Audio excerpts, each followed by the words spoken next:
What's up, everybody? Fireman Born here, back with another video. It's been a while. Sorry for my absence. I've been pretty busy with the command and family and stuff. Had a lot going on, but thank you to everyone that comments on the videos and inquires, asks questions and stuff. I try to help as much as I can. I give the knowledge that I do know. There's still a lot for me to learn, but I try to share as much as I can. It wasn't that long ago that I was in depth waiting to go to boot camp and then waiting to go to the fleet, so I know what it's like.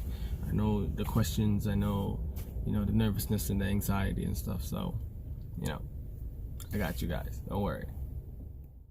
So today we're gonna be talking about my life as a Undes fireman. So for those who don't know, Undes means you don't have a rate in the Navy. Your job is your rate. So when you go Undes, you pretty much come into the Navy, come into the fleet, not assigned to a specific job. So I don't come in as a don't come in as a CS, or I don't come in as a corpsman or anything. So that leaves space, or leaves the opportunity for me to kind of figure out what I want to do in the fleet, in the Navy, and then pursue that. So how it works is I'm on this fireman, and I have a year before I can strike a rate. Strike a rate is when you pick, or you get the options of rates, and then you pick which one you want to strike for, and the command will either allow you to or won't allow you to strike for that rate. There's a lot of things that go into factor it, and yeah. So I'm currently an Undes fireman. How it worked for me is when you come in Undes, you get a certain division.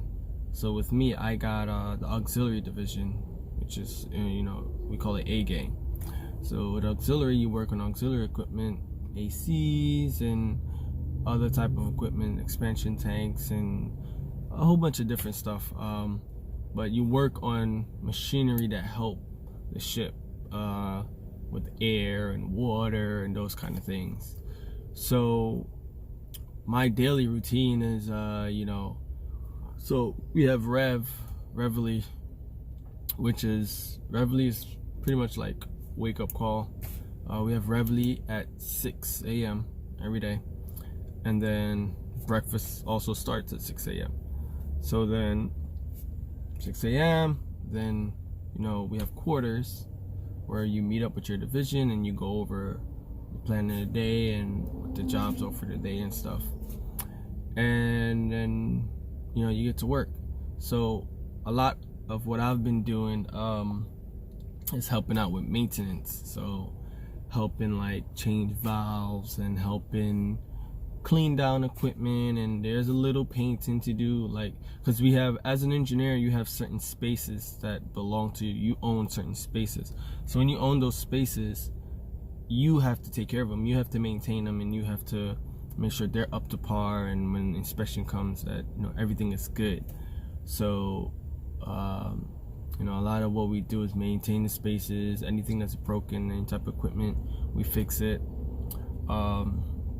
We get watches. Everyone in the Navy stands watch, so don't think when you go to boot camp you're gonna be standing watch and you're gonna be like, oh, this sucks. But get used to it, because it's a lot more watches when you actually get to the fleet. So then when you so you stand a watch, and the watches will be in the engine rooms, in the main spaces, doing readings on gauges, checking oil levels and stuff like that, making sure everything is running how it's supposed to run. And then other than that, that's pretty much what you do as an Undes fireman. You just, like with me, I work with the MMs, which is the machinist mates. So if anyone watching this wants to be a machinist mate, you can message me and ask me like what exactly they do and stuff, and I'll help you out, tell you what they do. So I'm working with the machinist mates, but we also work with the ENs, which is the engineer, which are the electricians, because a lot of equipment that we use are associated with their equipment. And I mean, granted, almost everyone needs the ENs because everything is electrical. So we work with them closely though. They help us out a lot. Like whenever we need their help, they help us and stuff. And that's pretty much it. You don't, as an engineer, you're always down in the ship. You don't do anything topside. So topside would be outside on the weather deck of the ship. You don't do any of those watches. All your watches are down inside. Yeah, so after quarters, you do work or whatever. Then you have lunch, like around 11. Then you do more work, like whatever your work, you have a work list for the day. And then whatever your work list is, you complete that work list. And then at the end of the day, if your work list is complete, we meet up again at the end of the day, kind of like a end of the day quarters. And then you're dismissed. And then from there, you're free to do, what you need to do. Unless you have duty. So when you have duty now is, everyone has duty. And depending on what ship you're on, or depending on your command, it'll determine how often you have duty. So like I'm on a small boy, I'm on the DDG. So we have, a small number of duty sections. And I have duty, I have duty every week, like at least once a week. So, I mean, I've never had it twice a week, but I've had it at least once a week. Sometimes it's on a weekend, sometimes it's not, because it's not one designated day, it's countdown. Like your command might have 10 duty sections, so then you will have 1 through 10. So if you're number 3, every time it comes to number 3,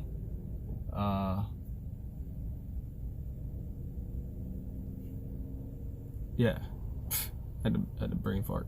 Every time it comes to number 3, you will have duty that day. So what duty is you're on duty for 24 hours. So you can't leave the ship. Like when everyone gets off of work, you're still there. It's like overtime. Or it's like a doctor when a doctor's on call. It's the same thing, except let's say the doctor has to stay at the hospital. So that's how it would be. You're on duty, you stay on the ship. Whatever work needs to be done will be, assigned to you by your division, and you do that work. Then you have watch. So you'll get watch. After you stay on your watch, then you do what you need to do, and then it's pretty much a chill night, quiet night, unless do what you gotta do, and then you go from there. So some days, duty is really cool. Some days it's a lot of work. It all depends on what's going on with your command. Weekend duty sucks. No one likes to work on the weekend, especially to stay on the ship for 24 hours on the weekend. It's the worst. But sometimes you'll get a duty-free weekend, and it's pretty cool. Yeah. So I saw a lot of people